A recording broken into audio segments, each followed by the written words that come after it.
I'm Dan Grossman. More states are pushing to remove a requirement that you need to get a permit to carry a concealed gun in public. 25 states have passed such legislation and background checks are still required. But new research shows the number of officer-involved shootings in these states is higher. We're going to go do what's called a cadence drill, which basically teaches trigger management.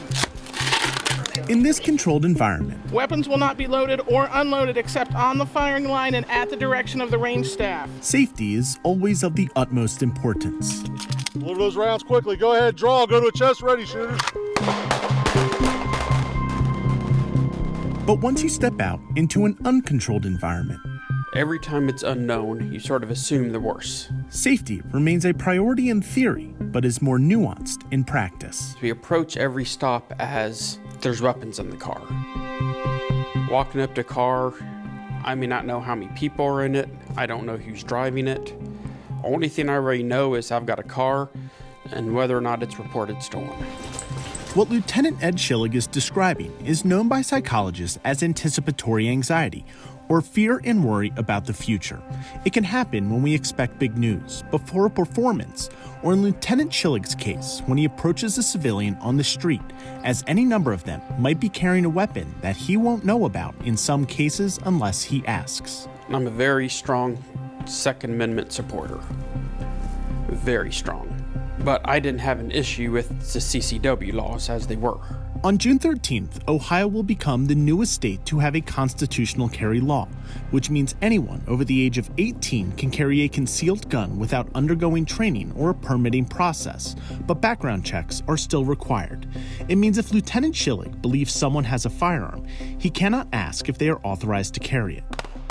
Researchers say there is not enough data to speculate on these laws' impacts on gun violence overall, but there is enough data to show its impacts on officer-involved shootings. We want an officer to approach a situation with a certain amount of confidence.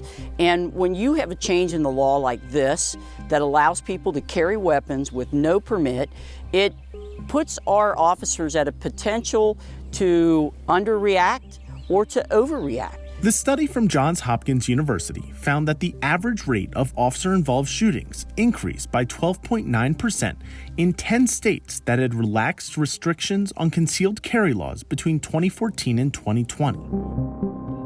Craig Bryan, a professor of psychiatry and behavioral health, studies the effects of firearms on our psyche and says it could be because of that anticipatory anxiety. When someone is in physical possession of a firearm, they're more likely to detect threats within the environment. Even if there's not actually a threat around, they misinterpret cues as dangerous. When you hear at least the reports of law enforcement officers who have been involved in police shootings, oftentimes you hear them saying, I thought I saw a gun, I thought I was in danger, I thought they were pointing a weapon at me, and so that's entirely consistent with this finding that there's something about carrying the firearm that increases this vigilance. Blue!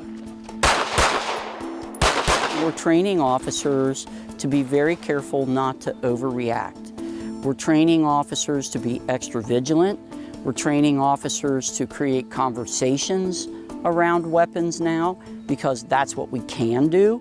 Safety is first taught here, so when these officers and deputies are in an increasingly uncontrolled environment, it becomes second nature. The stakes are high here because we're talking about public safety and the safety of officers on the street.